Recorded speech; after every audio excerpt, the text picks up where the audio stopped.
Desejo apresentar aqui as formas de oração que praticamos na Igreja do Evangelho Pleno de Ioido, em Seul, Coreia.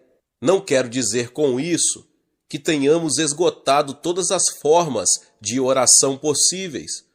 Talvez você conheça uma forma que não está incluída aqui.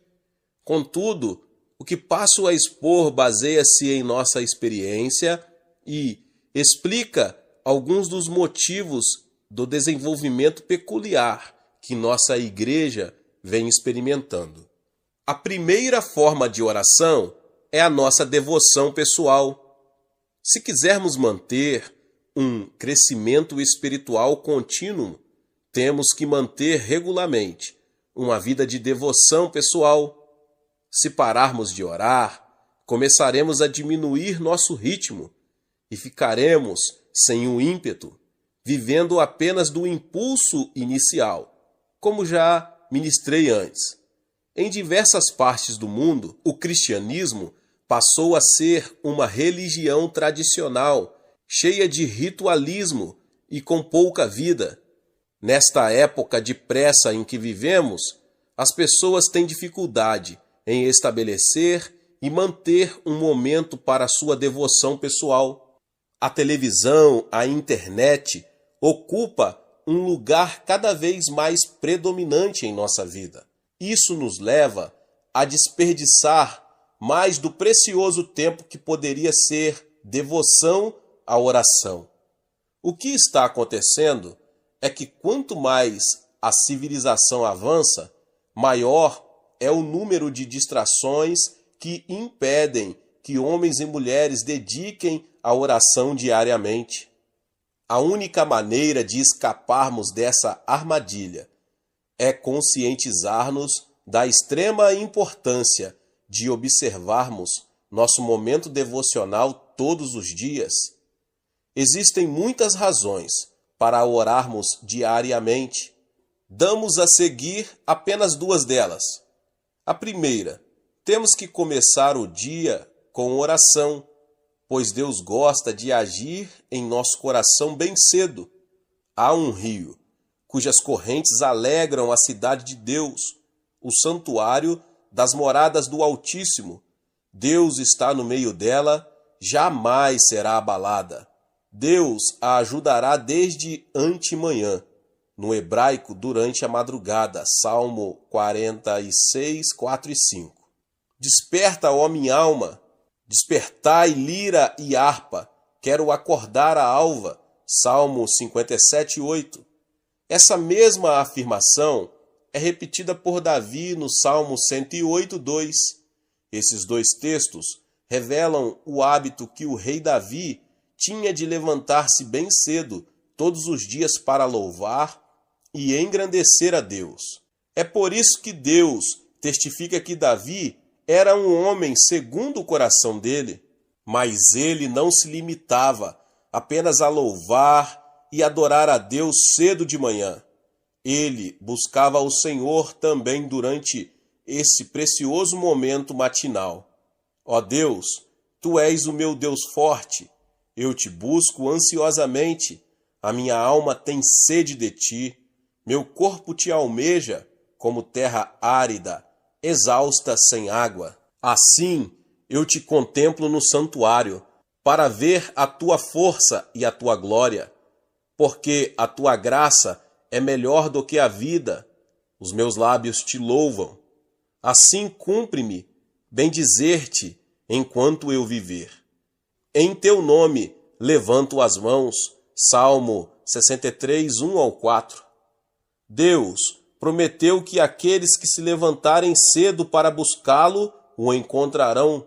Segundo diz uma versão de Provérbios 8:17, eu amo os que me amam, e os que de madrugada me buscam acharão.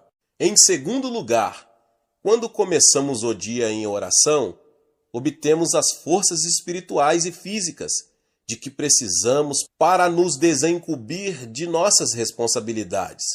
Com minha alma, suspiro de noite por ti, e com o meu espírito dentro de mim, eu te procuro diligentemente, Porque quando os teus juízos reinam na terra, os moradores do mundo aprendem justiça.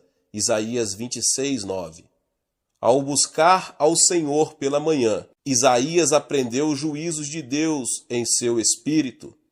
Já percebi que a sabedoria de Deus que me sobrevém no momento devocional pela manhã me torna mais eficiente. Em questão de minutos, sei o que Deus quer que eu faça em cada situação. E como tenho a mente de Cristo, não preciso passar muitos dias julgando uma questão. Mas nosso momento devocional não é feito apenas de oração, deve incluir também a leitura da Bíblia. Muitas vezes, nós que estamos no ministério pastoral, só estudamos as Escrituras, buscando mensagens para pregar. Mas o fato é que precisamos ler a Bíblia com o objetivo também de buscar alimento para o nosso coração. Guardo no coração as tuas palavras, para não pecar contra ti. Salmo 119:11. A revelação das tuas palavras esclarece e dá entendimento aos simples. Salmos 119:130. Deus pode falar-nos através das Escrituras, se permitirmos que Ele o faça. Nas horas da manhã, estamos com a mente ainda desanuviada dos conflitos que ocorrerão durante o dia.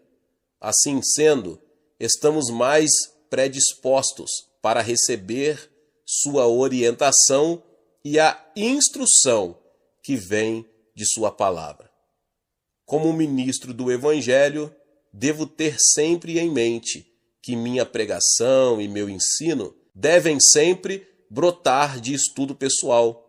O povo de Deus que me ouve receberá bênçãos na medida em que eu também receber as bênçãos da palavra de Deus.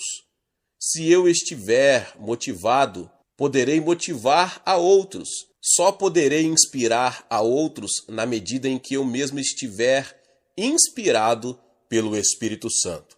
Portanto, preciso ler a Bíblia diariamente na hora devocional. A segunda forma de oração é o culto da família. Embora esta frase seja muito repetida e por demais conhecida, ainda é verdade. A família que ora unida permanece unida. A televisão, a internet está se tornando mais e mais o centro da atividade da maioria das famílias, não só nos Estados Unidos, mas em muitas partes do mundo, com os telejogos, noticiário e outros programas e show das redes de televisão. As famílias estão tendo cada vez mais dificuldade de jantar juntas, quanto mais orar. Pesquisas têm revelado que a média das crianças americanas passa cerca de 40 horas por semana assistindo à televisão, e esse tempo está aumentando a cada ano. Os índices de divórcios são altíssimos. Em alguns lugares, há mais pessoas se divorciando do que se casando. Parece que o grande vitorioso na batalha que se trava nos lares é Satanás. O que poderá impedir que essa batalha afete a família? A resposta para essa pergunta é o culto doméstico. O momento devocional da família deve constar de cânticos de hinos, leitura da Bíblia e oração. Durante esse momento, deve-se agir com toda a sinceridade, principalmente com relação às crianças. Como já relatei o que meu filho mais velho disse certa vez durante um de nossos cultos domésticos, permito que todos os meus filhos expressem seus sentimentos, temores e frustrações com toda liberdade. Desse modo, podemos manter sempre em dia o fluxo das comunicações entre nós, como um relacionamento bem sincero. Os alarmantes dados estatísticos que agora estão sendo divulgados revelam que muitos suicídios estão ocorrendo na faixa da adolescência. Os jovens estão sofrendo pressões cada vez maiores devido ao distanciamento que experimentam com relação aos pais, além das pressões normais que suportam para se acomodarem ao seu grupo social. Por causa disso, muitos jovens estão recorrendo às drogas, ao sexo ilícito e ao álcool. Mas quando depois de certo tempo esses estímulos artificiais deixam de produzir o efeito desejado, eles mergulham no desespero e dão cabo da própria vida. Os psicólogos afirmam que a família é a única fortaleza de esperança que resta hoje para os jovens.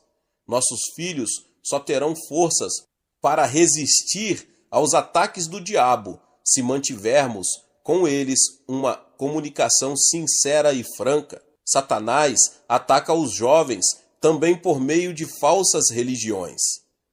Todos estamos familiarizados com as seitas que oferecem aos jovens uma falsa atmosfera de lar e família. A resistência mais forte que podemos opor a isso é um bom culto doméstico. Assim como Deus decidiu partilhar conosco o peso que sente pelo mundo, assim também nós temos que aprender a comunicar a nossos filhos o que nos pesa o coração.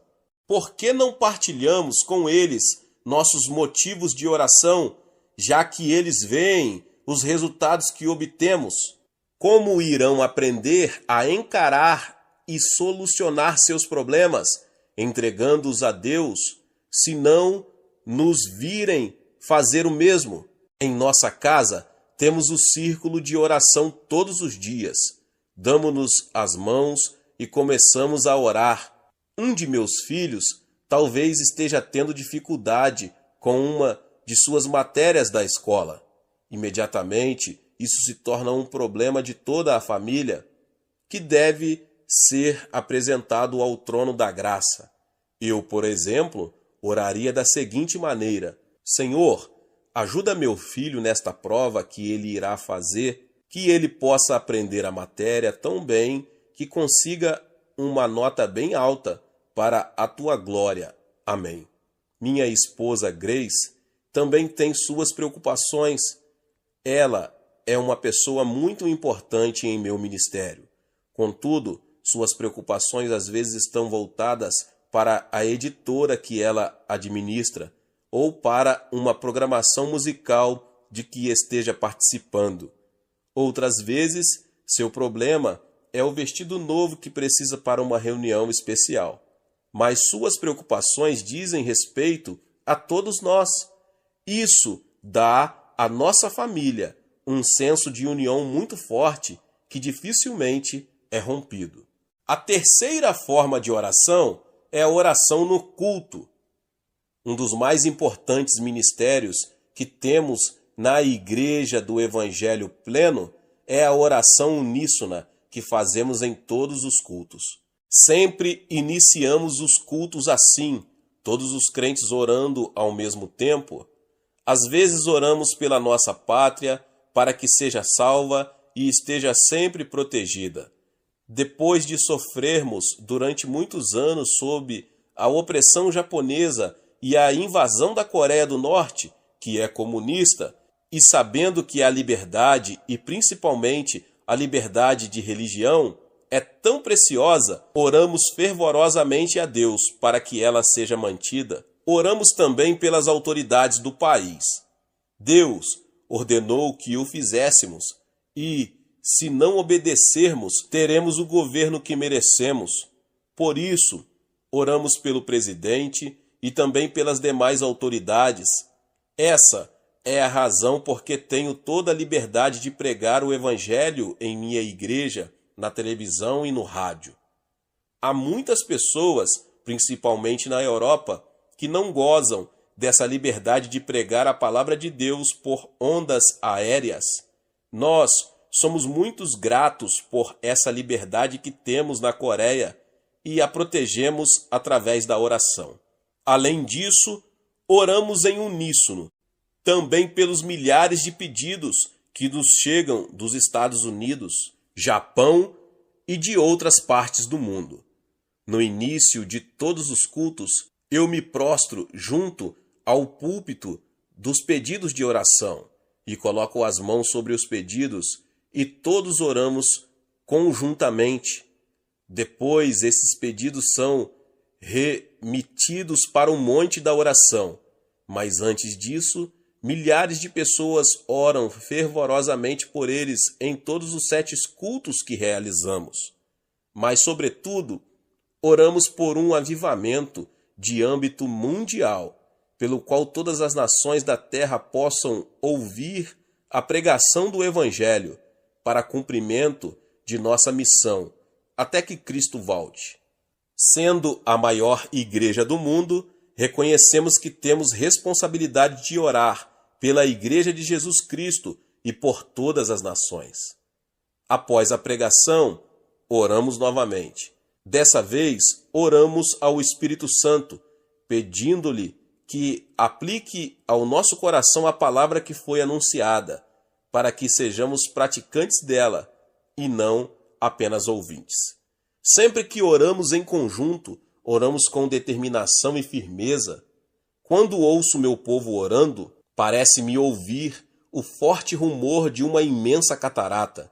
Sabemos que Deus deve sentir a sinceridade de nossa oração, pois oramos em uníssono e em união. E quando oramos todos juntos, o poder de Deus se manifesta em nosso meio. Nesses momentos em que nos unimos em oração, muitas pessoas são curadas, libertas e cheias do Espírito Santo. Se uma pessoa pode pôr em fuga 1000 e se 2 pode enfrentar 10.000, imagine o que não poderão fazer centenas de milhares de crentes unidos em oração. O poder aí exercitado ultrapassa nossa compreensão. Engrandecei o Senhor comigo, e todos a uma lhe exaltemos o nome. Salmo 34, 3. A quarta forma de oração é a oração nas reuniões dos grupos. Nosso sistema de grupos, as células, é a própria base de nossa igreja.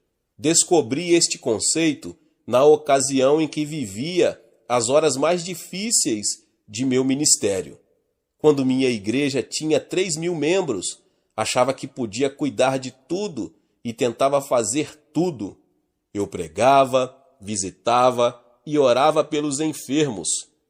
Mas à medida que a igreja ia crescendo, eu ia enfraquecendo.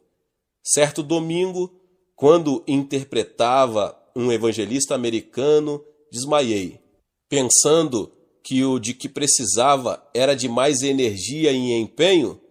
Tentei de novo, mas não consegui ir até o fim do culto. Fui levado então para o Hospital da Cruz Vermelha. Depois que recobrei a consciência no hospital, o médico me saudou com palavras muito desalentadoras. Pastor Cho, o senhor talvez fique bem, mas terá que abandonar o ministério. Mas o que posso fazer a não ser pregar o evangelho? Disse para mim mesmo em voz baixa. Aquilo que o médico me dissera caíra sobre mim como uma imensa pedra. Já descobri que às vezes Deus tem que apelar para medidas extremas para conseguir minha atenção. Tenho que confessar que nesse dia, no hospital, ele conseguiu captar minha atenção. Foram de uma nova reavaliação de minha vida.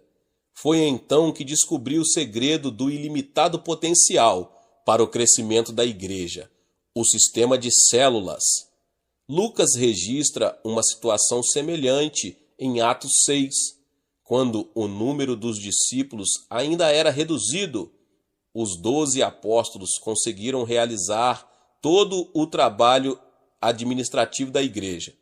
Contudo, se o sistema continuasse sempre assim, a igreja nunca teria ultrapassado o número que havia em Jerusalém.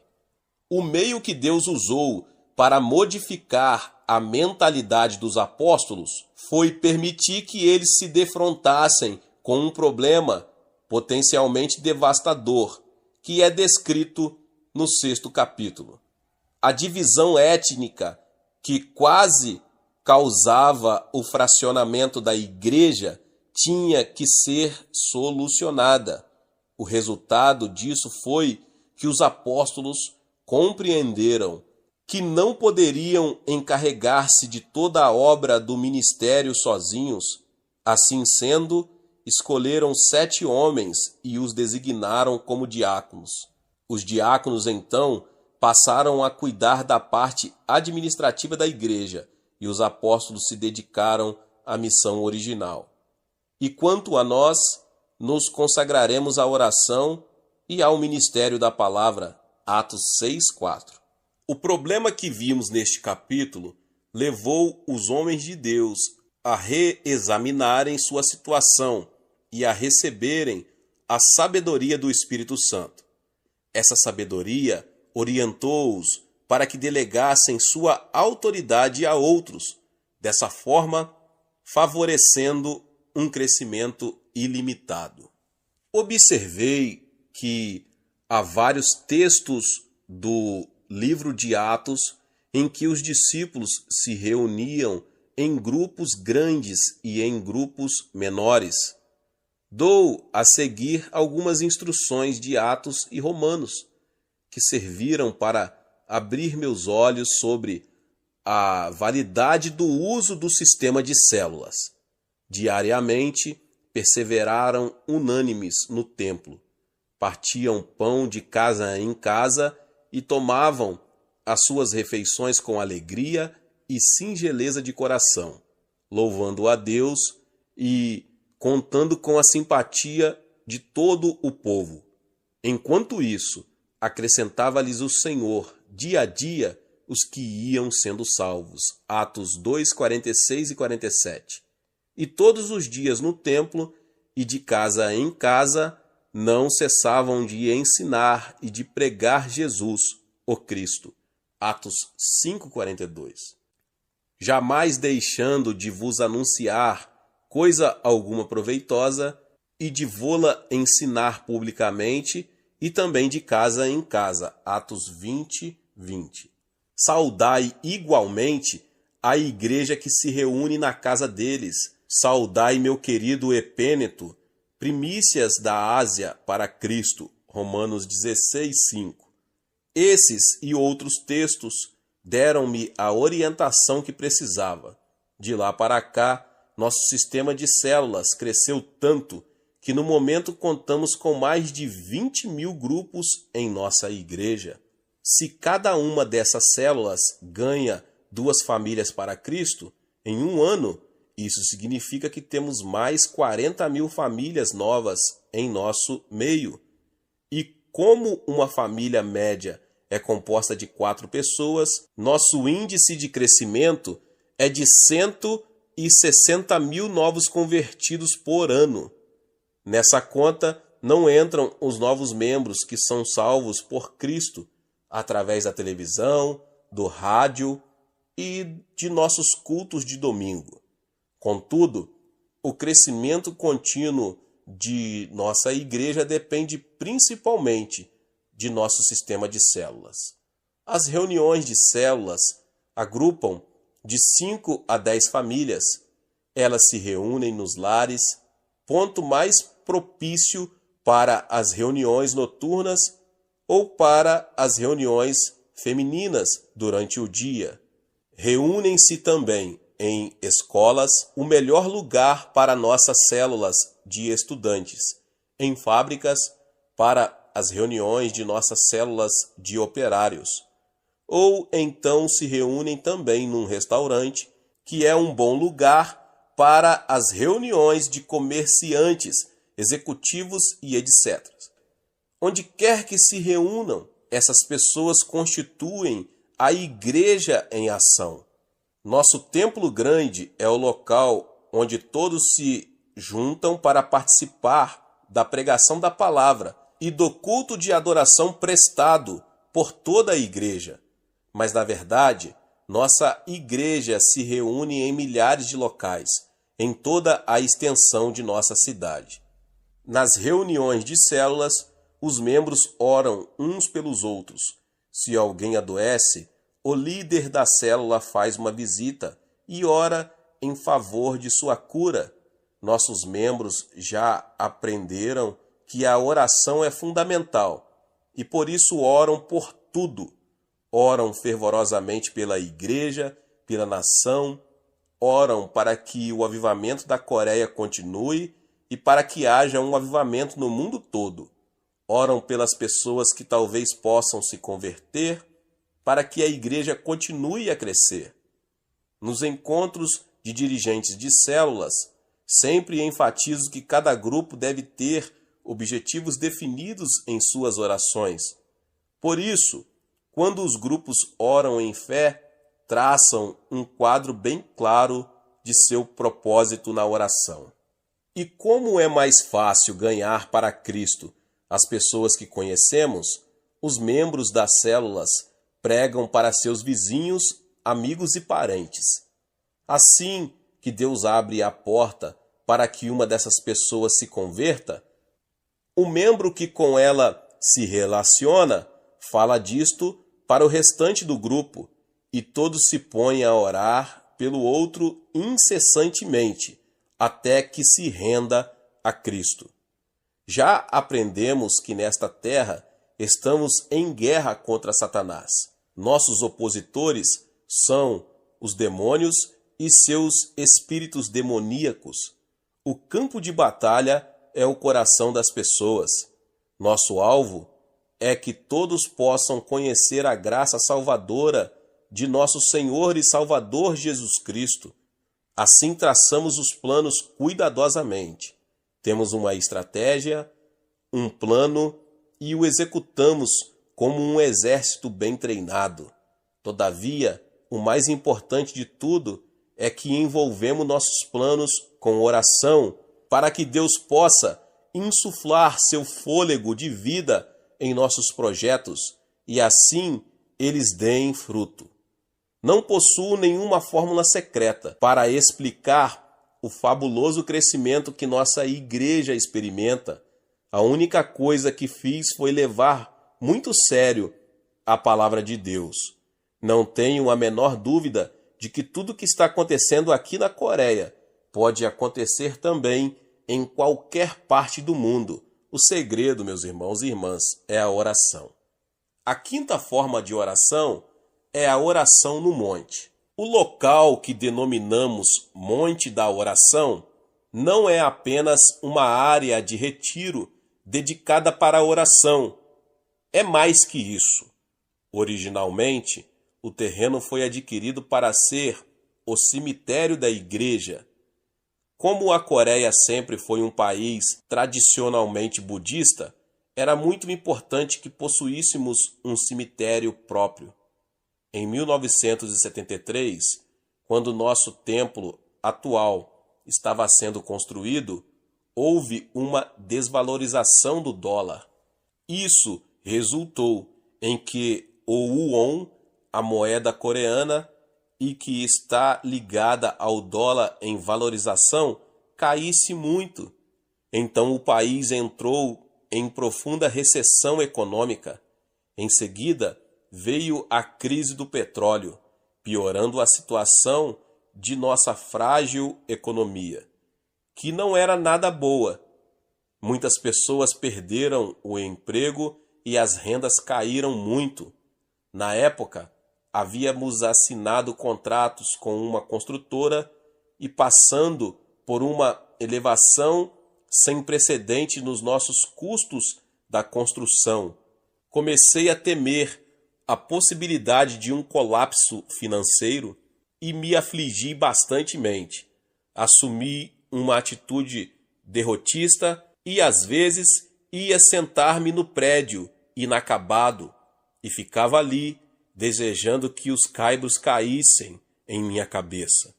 Nessa crucial fase de meu ministério, um grupo de pessoas da igreja resolveu ir para a nossa propriedade e começar a construir um recinto para a oração, principalmente em favor do seu pastor, que estava sofrendo tanto. Embora sentisse que realmente havia necessidade de uma coisa assim em nossa igreja, preocupava-me com as despesas a mais que estavam sendo feitas e as contas empilhadas em minha mesa. Compreendendo que somente uma intervenção sobrenatural de Deus poderia salvar-nos da ruína, passei a ir orar com os outros no Monte da Oração.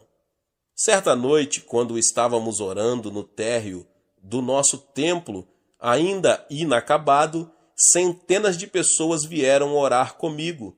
Num dado momento, uma senhora idosa veio caminhando em minha direção.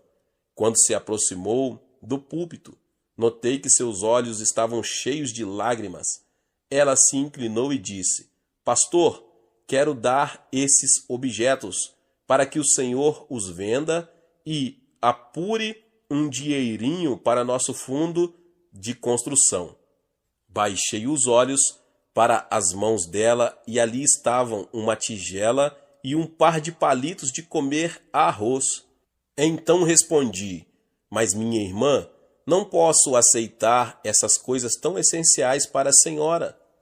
Mas pastor, continuou com lágrimas a escorrer-lhe abundantemente pelo rosto enrugado, sou uma velha e não tenho nada de valor para dar ao meu Senhor. No entanto, Jesus salvou-me pela sua graça. Essas coisas são os únicos objetos que possuo no mundo. Deixe que eu dê isto para Jesus. Posso colocar o arroz num jornal e posso comer com as mãos. Sei que vou morrer muito em breve e não quero ir encontrar-me com Jesus sem ter lhe dado alguma coisa nessa terra. Quando ela acabou de falar, todos os presentes choraram abertamente. A presença do Espírito Santo encheu o lugar e todos nos pusemos a orar no Espírito.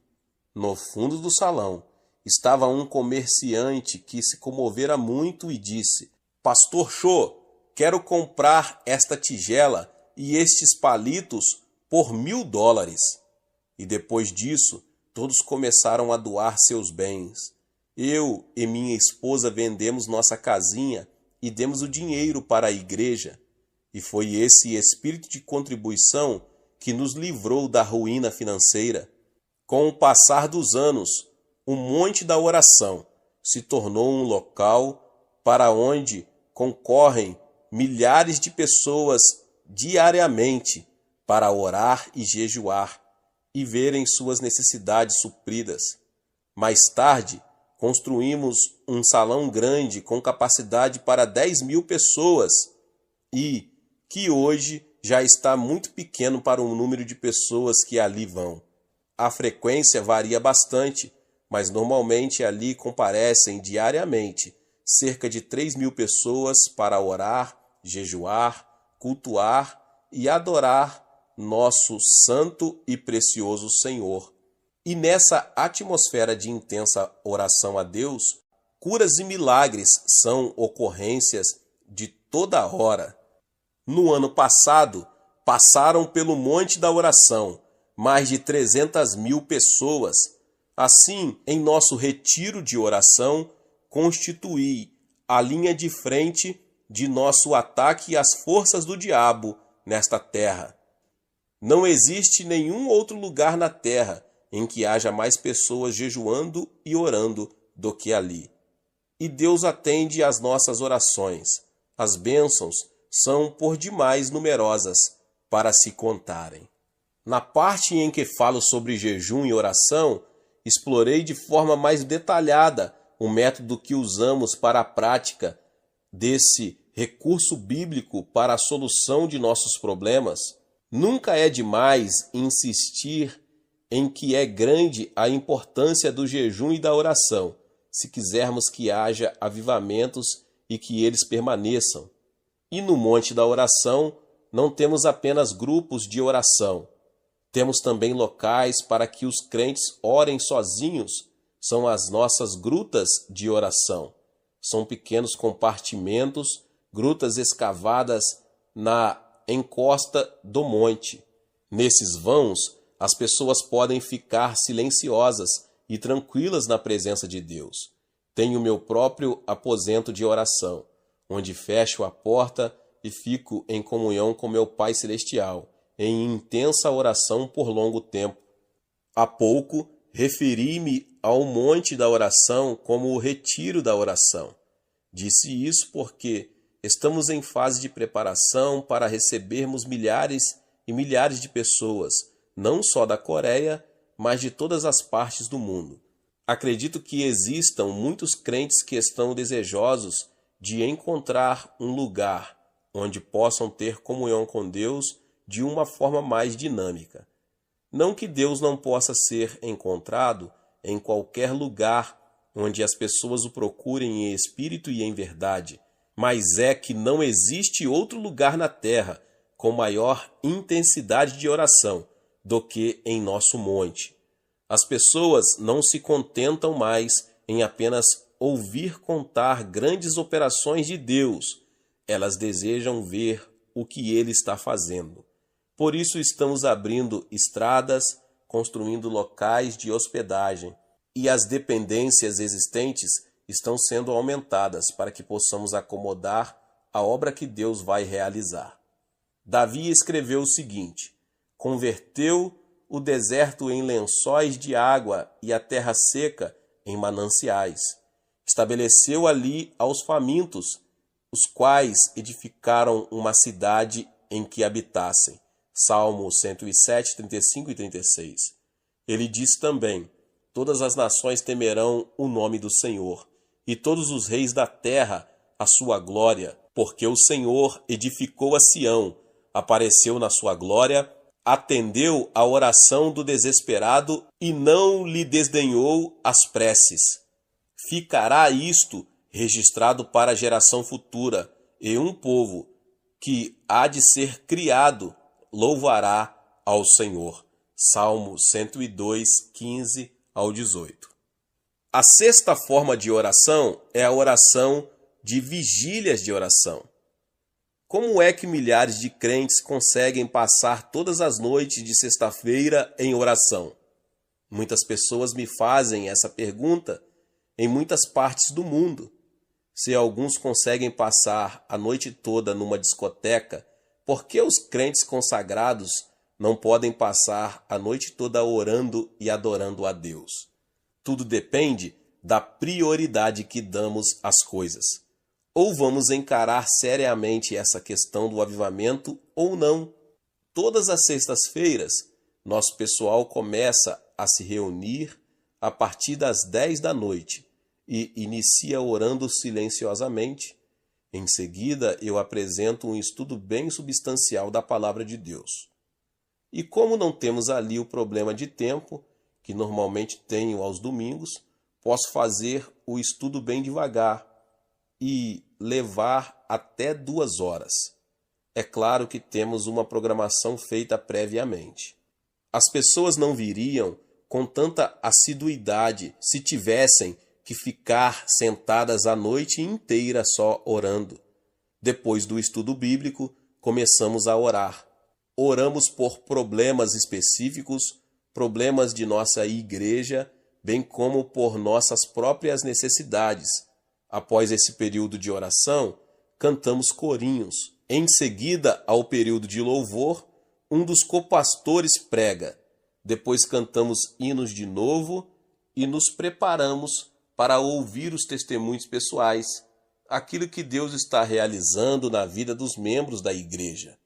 Deus tem realizado tantos milagres de sua graça em nosso meio que é impossível ouvirmos todos os crentes que desejam falar. Essas maravilhosas narrativas do poder de Deus nos levam a querer cantar de novo. Antes que nos demos conta, já são 4:30 da manhã e está na hora de nos prepararmos para o culto de oração do sábado de manhã. Depois da oração, nos despedirmos e vamos para casa regozijando-nos. Davi estava acostumado a realizar vigílias, o que ele chama de vigílias da noite no Salmo 63.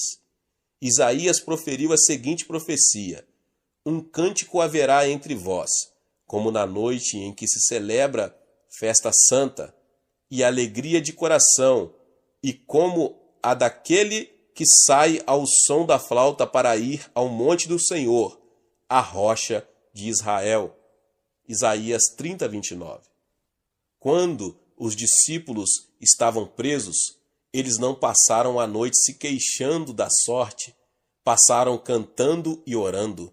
Então Deus os ouviu e mandou o livramento, sob a forma de um anjo. A presença do Senhor é muito importante. Jesus prometeu que, quando nos reuníssemos em seu nome, ele estaria em nosso meio. Não é difícil passar a noite em oração, quando o doce aroma da presença do Senhor enche o local onde estamos reunidos. Em alguns países, o sábado é dia de folga no trabalho para muitas pessoas, mas na Coreia não, é um dia de trabalho normal. Assim sendo, muitos dos crentes, depois de passarem a noite em oração, vão para casa e se arrumam para ir trabalhar. O próprio Davi declarou que não queria dar a Deus algo que não lhe custasse nada. Embora passar uma noite em oração não seja muito fácil, na verdade, esse é o meio pelo qual temos conseguido manter aceso a chama do avivamento aqui na Coreia. Glória a Deus, Deus abençoe a sua vida. Você que ouviu essa palavra, tremendo, né? Se inscreva aqui no canal se você chegou pela primeira vez. Ative o sininho das notificações para você ficar por dentro de tudo que está acontecendo aqui no canal. Deixe também o seu like e também não esqueça de compartilhar esta palavra com mais pessoas. Nos vemos nos próximos vídeos. Deus te abençoe mais uma vez. Amém. Seja membro do canal Vinícius Siqueira e obtenha benefícios que só os membros têm. Então, você que já é inscrito no canal e ativou o sininho das notificações, logo você vê o botão Seja Membro, clique nele e obtenha os benefícios. E o primeiro benefício é que você tem uma mensagem destacada. Quando você faz um comentário aqui no canal, você tem um destaque na sua mensagem. E isso é muito importante porque você mostra para os outros que você apoia este canal. E outro benefício que você tem é que você pode compartilhar os devocionais diários, que são 365 devocionais, que são postados todos os dias aqui no canal. Existe um grupo específico e a pessoa recebe um link que é direcionado para o grupo. E nesse grupo você tem todos os devocionais de todos os dias do mês, que você recebe logo pela manhã, e você tem o benefício de compartilhar esses devocionais com os seus contatos. Esse benefício é apenas para os membros. No YouTube não tem como compartilhar os devocionais, apenas ler na comunidade do YouTube, mas quem é membro tem o benefício de compartilhar com todos os seus contatos e as suas redes sociais. Seja membro!